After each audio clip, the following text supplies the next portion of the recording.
to be falling apart. Who's peeling? Let me help you out there.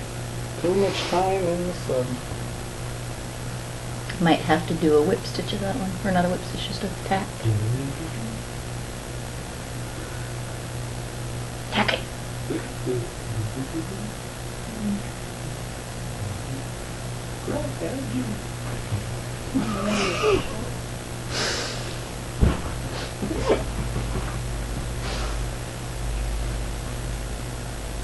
What are you, a Muslim Jew? Nah, I'm a Messianic Jew. So you're not a Jew at all? That's what you say. That's what the teacher said.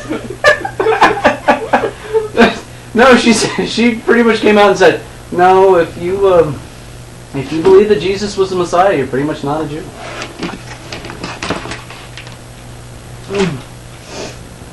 Great. Some schmuck just wiped his forehead on my hat. All right. From this angle, my mustache looks amazing.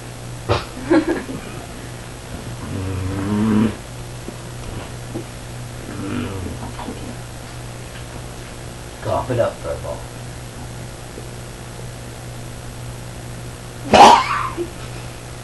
No warning at all. Just like a dog.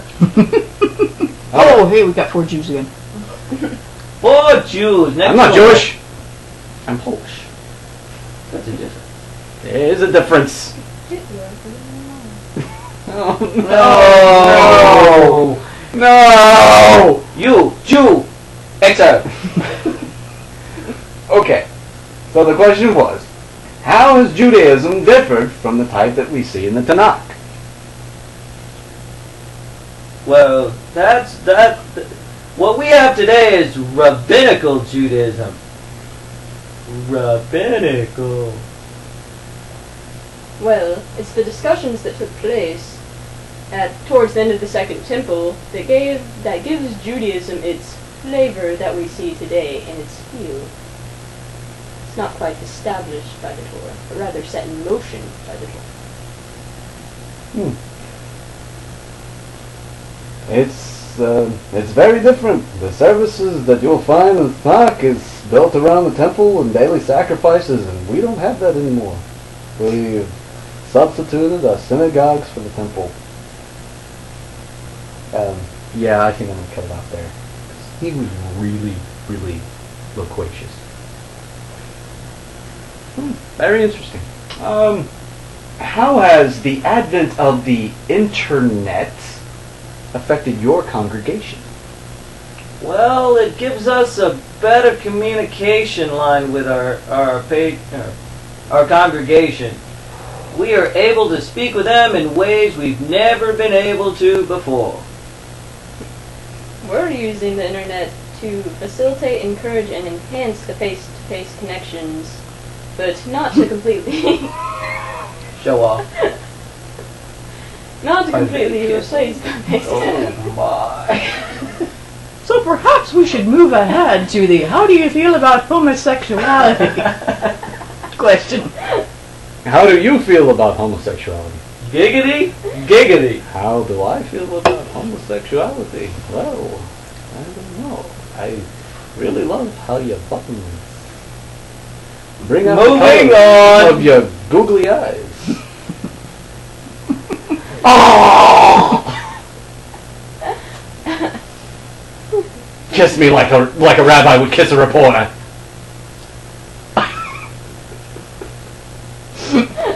Okay, it's serious time. It's 11:30. Okay.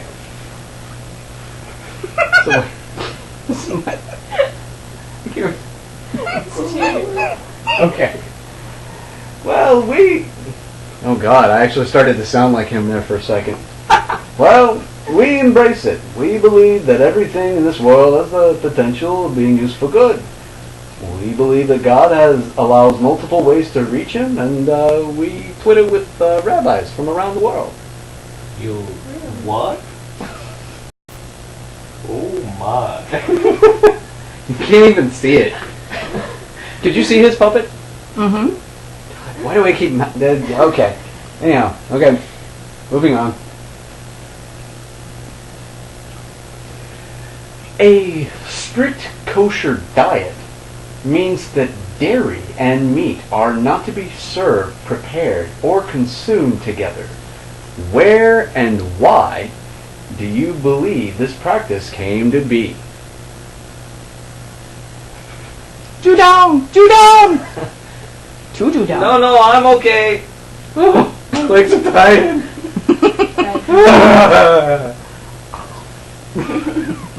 Bad dude. Oh, no. Bad dude, no cheeseburger.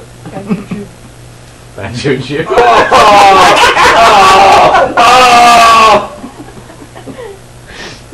No!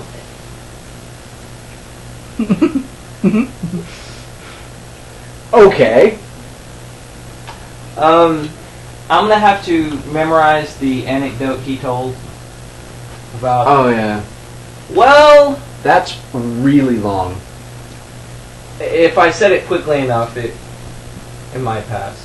Or maybe I'll just cut it down to half.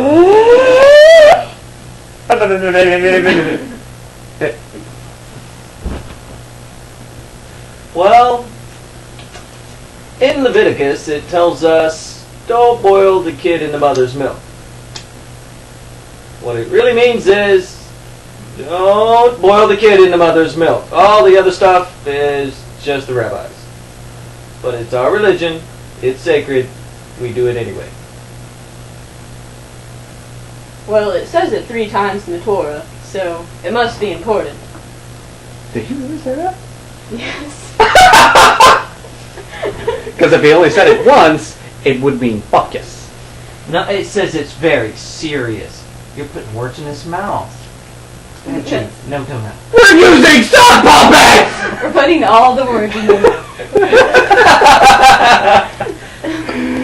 Sock puppets!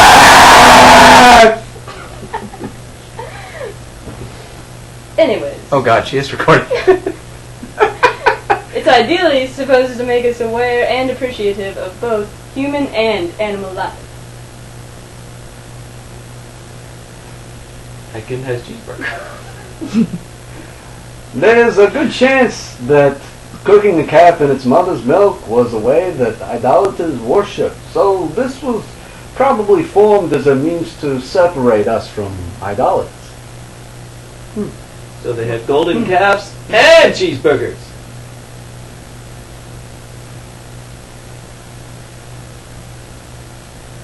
Moving on.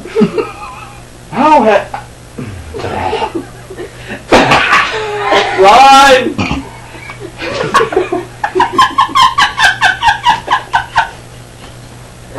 There's no way you guys are going to get through class without... This thing's going to take like an hour to get through 4 questions because of the giggling. How is homosexuality viewed within your congregation? Well, to sum it up, we don't care. We have clergy that have partners for 22 years or so. We just don't care. We'll take them all. It's a matter of how we love God, not each other. We are very opening and welcome in our synagogue, and we have a gay couple right now that has a family membership.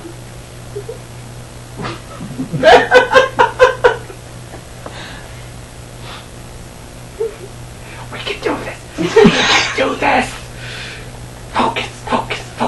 Back up!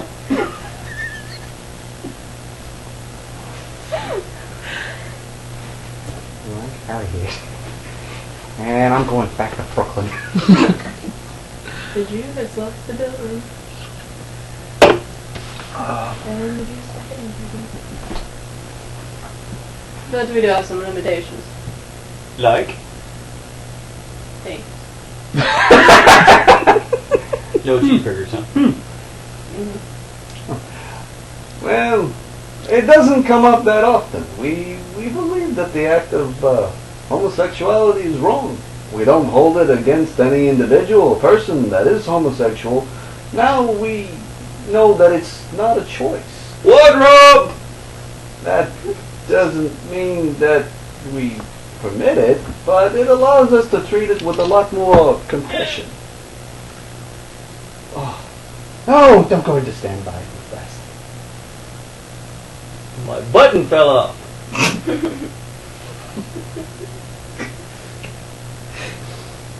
Oh God. It's the needle. She's gonna stick you! Run! German. Sort of. You know, my grandma. The needle of longitis! Oh! That sounds a lot less daunting. Needle of longitis. It's the needle of destiny.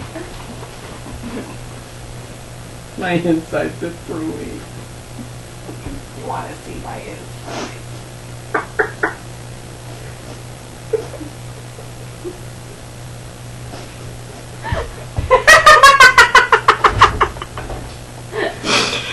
Oh God! I don't know. What is Chris doing? Oh yes, please, thank you, God. Praise Jeebus. Wrong religion. Wrong group. Oh, thank you. And the haircut too.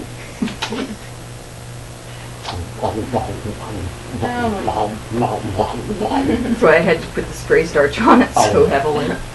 Oh, okay. All right. Is that better? That's much better. Okay.